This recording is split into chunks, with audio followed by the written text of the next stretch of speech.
fuerte aplauso, vamos. Fuerte ese aplauso al Señor.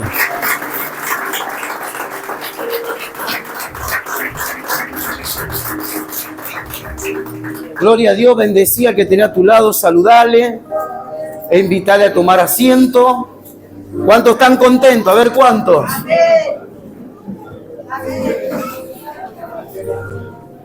Gloria a Dios. ¿Cuántos dicen, yo no soy de los que retroceden para perdición? A ver, ¿cuántos? ¿Cuántos dicen, yo no retrocedo nunca más para perdición? Voy hacia adelante. ¿Amén? ¿Cuántos lo creen?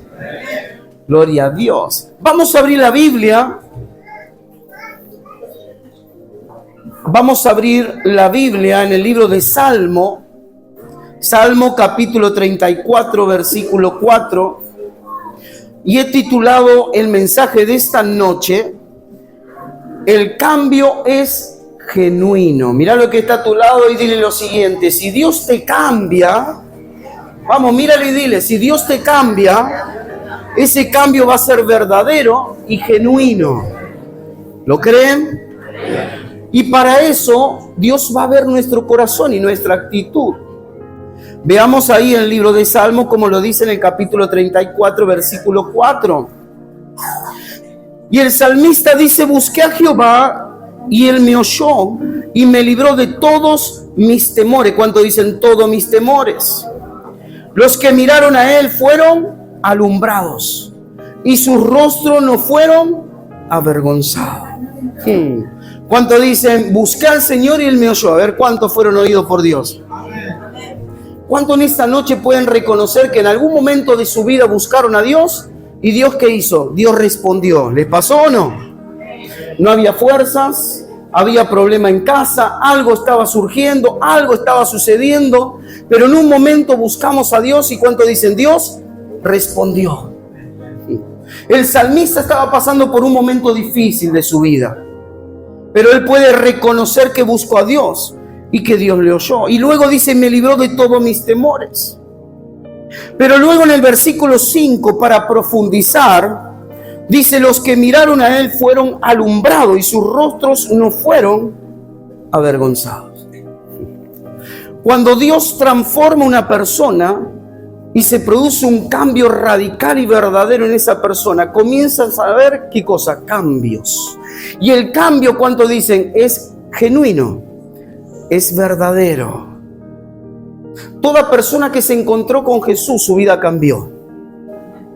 ¿Cuántos tuvieron un encuentro con Dios? ¿Cuántos recibieron el perdón de sus pecados? ¿Cuántos recibieron lo que Dios tenía para su vida? Porque en un momento Dios les hizo ver que era tiempo de cambiar la manera de pensar y no poner la confianza en nosotros mismos ni en un hombre, sino poner la confianza en Dios. Hay personas que piensan ya quitarse la vida porque la persona en la cual estaban confiando falleció. ¿Y ahora qué hago? ¿Y ahora cómo sigo adelante si la persona en la cual yo veía mi confianza en esa persona? Un ser querido, un hijo, alguien. Ahora bien, les cuesta llevar adelante una vida. ¿Por qué? Porque van cargando con esa mochila. ¿Le ha pasado? Pero aquí el salmista dice que fueron alumbrados aquellos que miraron, confiaron, depositaron su confianza en Dios. La Biblia habla de un hombre en el cual a partir del momento que fue alumbrado por Dios, y ese Saulo de Tarso, su vida cambió de una manera radical. Asesino, perseguidor de la iglesia, en un momento, y ahora lo vamos a ver por la palabra, en un momento iba buscando a los cristianos. Gracias a Dios que se convirtió porque solamente pensaba en meterlos presos. Veamos lo que dice el libro de Hechos capítulo 9, versículo 1. Hechos capítulo 9, versículo 1. Y dice lo siguiente, Saulo, respirando aún amenazas y muerte contra los discípulos del Señor, vino al sumo sacerdote y le pidió cartas para la sinagoga de Damasco, a fin de que si hallase algún hombre o mujeres de este camino los trajese preso. ¿A dónde? ¿Se lo imaginan? Él tenía autoridad, donde iba buscaba, su obsesión era encontrar a gente que seguía a Jesús para meterlas presas. Los quería ver mal. ¿Por qué? Porque él no compartía lo que ellos estaban confiando y en quién estaban depositando su confianza. Y en el versículo 3 dice: mas yendo por el camino, aconteció que al llegar cerca de Damasco, repentinamente le rodeó un resplandor de luz del cielo. Y cayendo en tierra, oyó una voz que le decía: Saulo, Saulo, ¿por qué me persigues? Él dijo: ¿quién eres, Señor? Y le dijo: yo soy Jesús, a quien tú persigues. Dura cosa te es dar coces contra el aguijón. Él, temblando y temeroso, dijo: Señor, ¿qué quieres que yo haga? Y el Señor le dijo: levántate y entra en la ciudad y se te dirá lo que debes hacer. Si lo imaginan al perseguidor de la iglesia, que en un momento, imagínense que se le apareció Jesús. ¿Y saben por qué se le apareció Jesús? Porque los discípulos le tenían terror, le tenían miedo. Porque habían oído de este hombre que perseguía a la iglesia y los metía preso. Entonces, ¿qué hizo el Señor? Se le presentó. Y se le presentó, y cuando su vida tuvo ese encuentro con Jesús, su manera de pensar cambió, fue distinta, fue diferente. ¿Cómo habrá sido que en ese momento esa luz y Jesús se le apareció no solamente a él, sino a los que estaban con él? Y cuando se le apareció le dijo: ¿quién eres, Señor? Y le dijo: yo soy Jesús. ¿Y cuál fue la respuesta de él?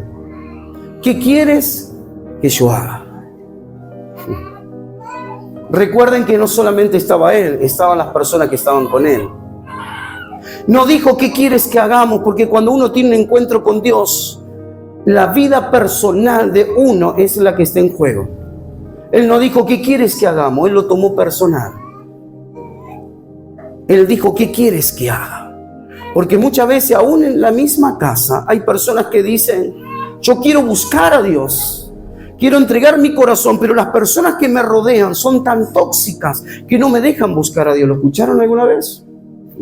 Estoy orando y comienzan a poner música fuerte. Digo que me voy para la iglesia y empiezan a hablar mal. Me comienzan a observar y dicen que yo no voy a volver a cambiar.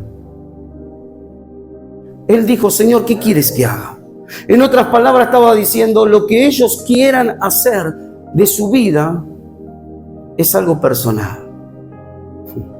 Cuando yo conozco a Jesús, 19 años, le tuve que decir: Señor, ¿qué quieres que haga? Pero mi familia pensaba diferente. Mis padres pensaban diferente, pero yo tuve que tomar la decisión yo. Y fue ahí, en ese camino, en ese proceso, donde comencé a dejar los vicios, donde dejé de hablar malas palabras, comencé a hablar diferente. Pero tuve que decirle: Señor, ¿qué quieres que yo haga? Porque cada uno de nosotros tenemos que tomar la responsabilidad de una manera personal. Cuando uno tiene un encuentro con Dios, es un encuentro genuino y verdadero. La manera de pensar cambia, las actitudes cambian, las vestimentas cambian. Ya no estoy debajo de la corriente de este mundo, ahora ya pienso diferente. Pero claro, uno tiene que tomar, ¿cuánto dicen?, decisiones. Y este hombre que tiene ese encuentro con Dios, su vida comienza a cambiar. Dios habla con un profeta y le dice: Ananías, vas a tener que ir a ver a un hombre, a Saulo, y vas a tener que ir a orarle, porque él está orando en este momento. Y el profeta le dice: Señor, hemos oído que este hombre persigue la iglesia, las cosas que hemos oído. Y el Señor le dijo: ve, porque él está orando. Ve, porque a él le voy a hacer ver y padecer y sufrir lo que otros no van a sufrir. Porque todo lo que el hombre siembra cosecha. Todo lo que uno hace luego le viene de vuelta, tanto cosas buenas como cosas malas. Y ahí estaba, ahí comenzó él a predicar el evangelio, comenzó a reunirse con los discípulos y luego se hizo discípulos nuevos, y luego lo tenía Timoteo, luego lo tenía Tito, tenía muchísimas personas que por causa de él seguir a Jesús, otros decidieron seguirle. Por causa que tomamos la decisión correcta, la casa se levanta, la casa prospera, la casa avanza. ¿Cuántos están aquí? Y comienza a hablar con Timoteo, le manda carta y habla con él, lo aconseja. Pero veamos lo que dice en el libro de Tito. Tito capítulo 3. Tito es un hijo espiritual de él. Tito estaba aprendiendo de él. Tito estaba siendo enseñado ¿por quién? Por el que antes perseguía a la iglesia, por el que antes hacía las cosas diferentes. Y en el capítulo 3 de Tito, versículo 1, dice: recuérdales que se sujeten a los gobernantes y autoridades, y que obedezcan y que estén dispuestos a toda buena obra, que a nadie difamen, que no sean pendencieros sino amables, mostrando toda mansedumbre para con todos los hombres. Porque nosotros, ¿cuánto dicen porque nosotros? Vamos. También éramos en otro tiempo, ¿cuánto dicen en otro tiempo? Insensatos, rebeldes, extraviados, esclavos de concupiscencia y deleitos diversos, viviendo en malicia y envidia, aborrecibles y aborreciéndonos unos a otros. Seguramente que nosotros también, si podríamos poner ahí lo que éramos: borrachos, drogadictos, ¿qué más? Alguna mujer por ahí podría poner a lo mejor violenta, prostituta, ¿qué más? Homosexual, ¿qué más? Golpeador, ¿qué más? Vamos, alguien que se anime. Dormía en una zanja y alcoholizado y todo orinado. ¿Cuántas cosas que tal vez cada uno podríamos poner? ¿Cuánto dicen de lo que éramos antes? Y si alguno dice todavía me cuesta, pero también vas a poder decir como Pablo, en el proceso vas a poder decir lo que éramos antes. Lo que éramos antes, ¿qué fue lo que hicimos antes? Una vez que uno conoce a Jesús, dice la Biblia que una persona es nueva criatura. Y Pablo le dice, fíjate una cosa, nosotros también éramos antes. Y comienza a hacer una lista.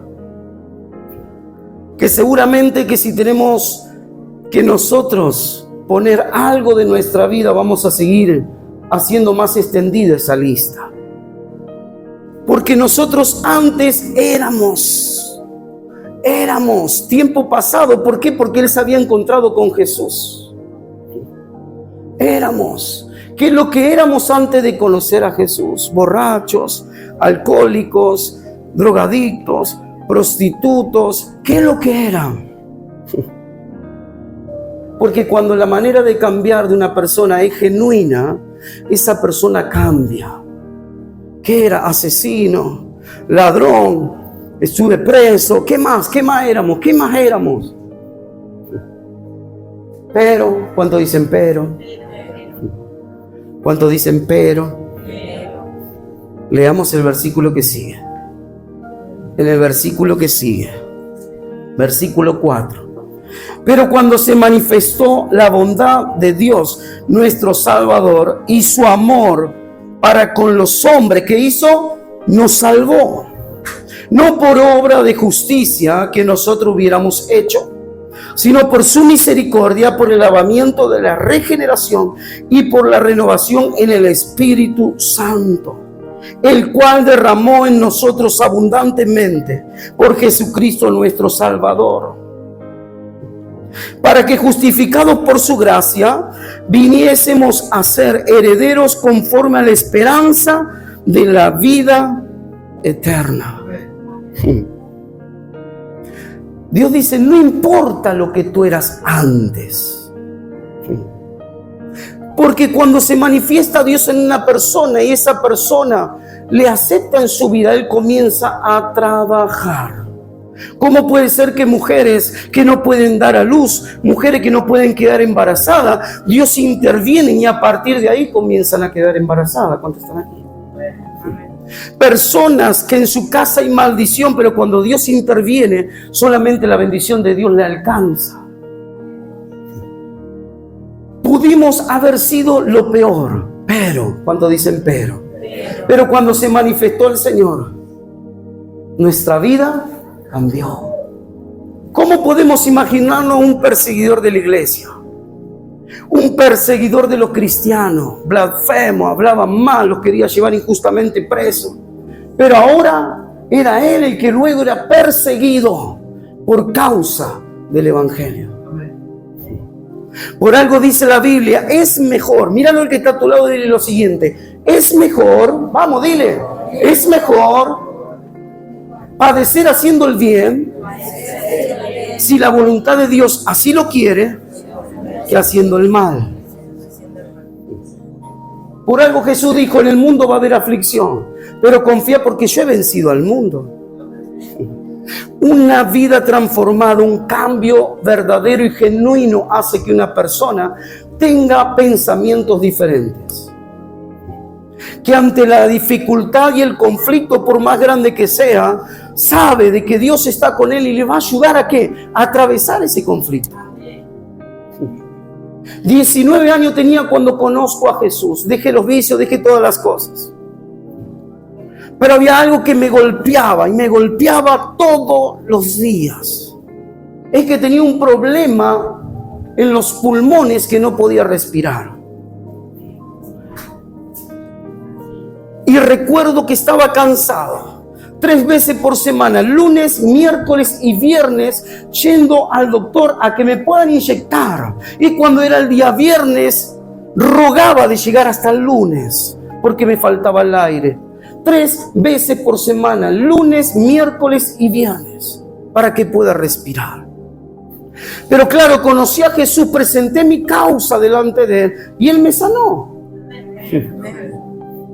¿Por qué? Porque cuando un de repente de Dios y algo Él se mete en nuestro camino, la manera de ser de una persona comienza a cambiar en su espíritu, en su alma y en su cuerpo.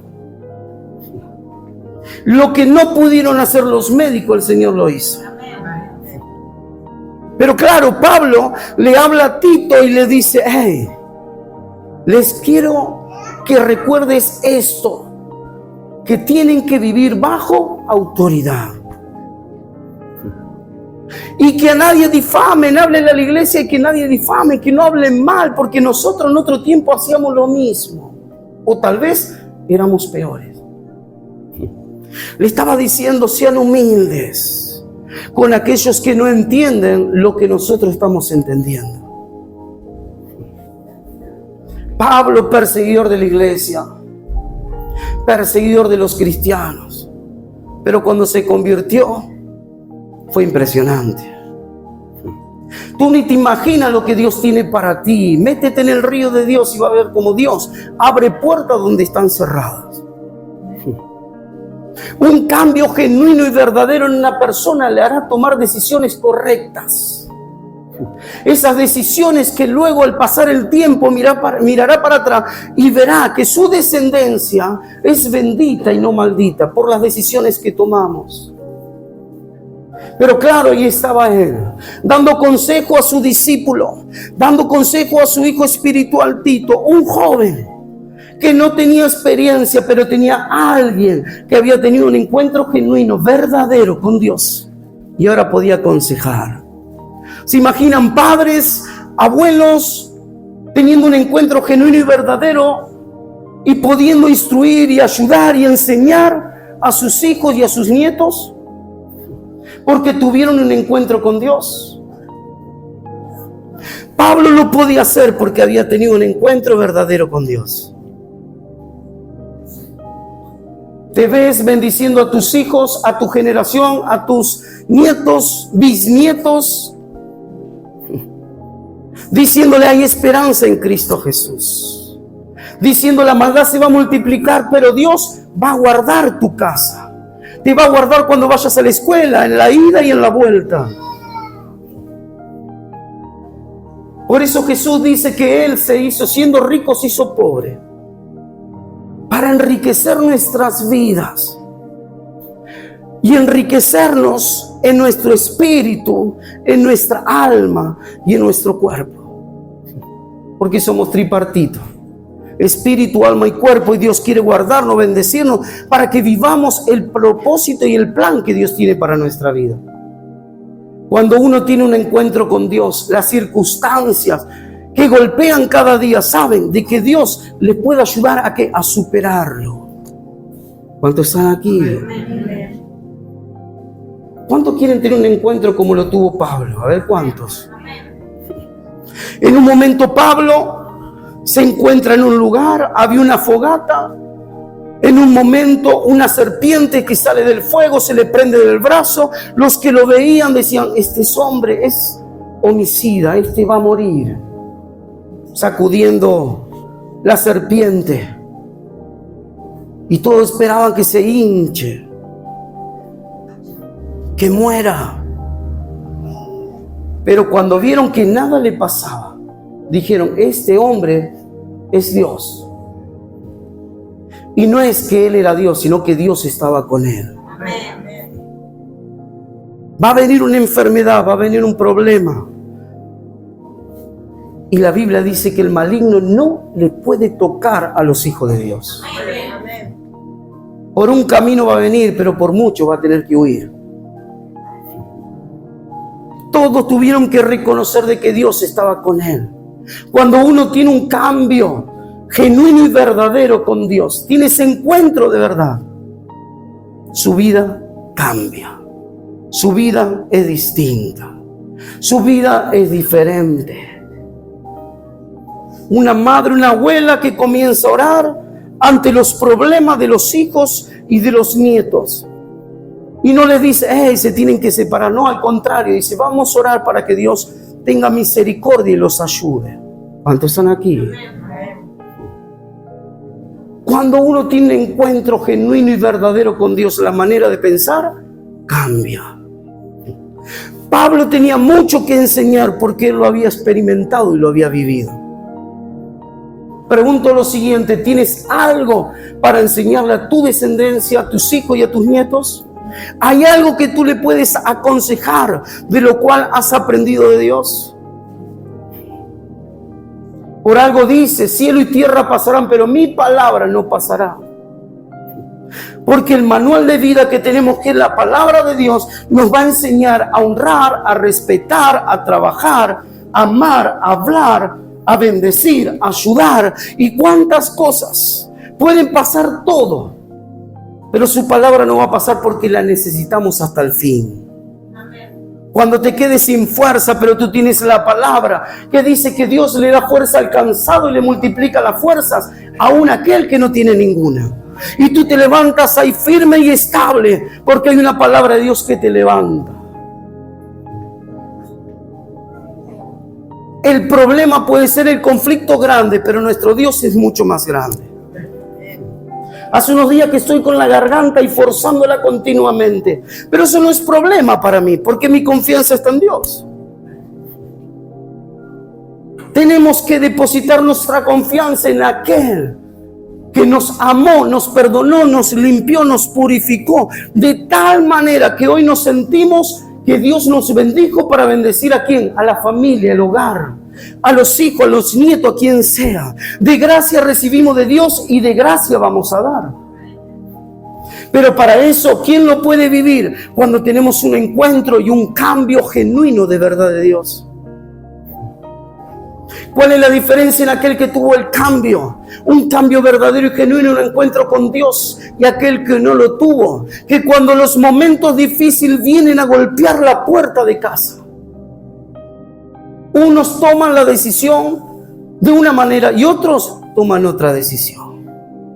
Los problemas y la dificultad van a venir para todos. Por algo Jesús dijo, hablando sobre la casa, que vinieron vientos, tempestades y golpearon fuertemente sobre la casa de aquel que estaba sobre la arena. Y hubo una grande ruina. Pero también golpeó sobre esa casa que estaba sobre la roca. Y dice que no la movió. ¿Dónde estamos poniendo nuestra confianza? ¿En quién estamos confiando?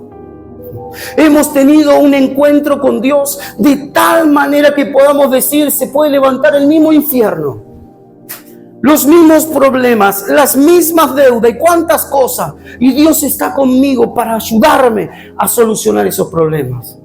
¿Cuánto lo creen? Entonces, ¿cómo está? Ponte de pie. Ponte de pie, porque en esta noche Dios quiere que tengamos un encuentro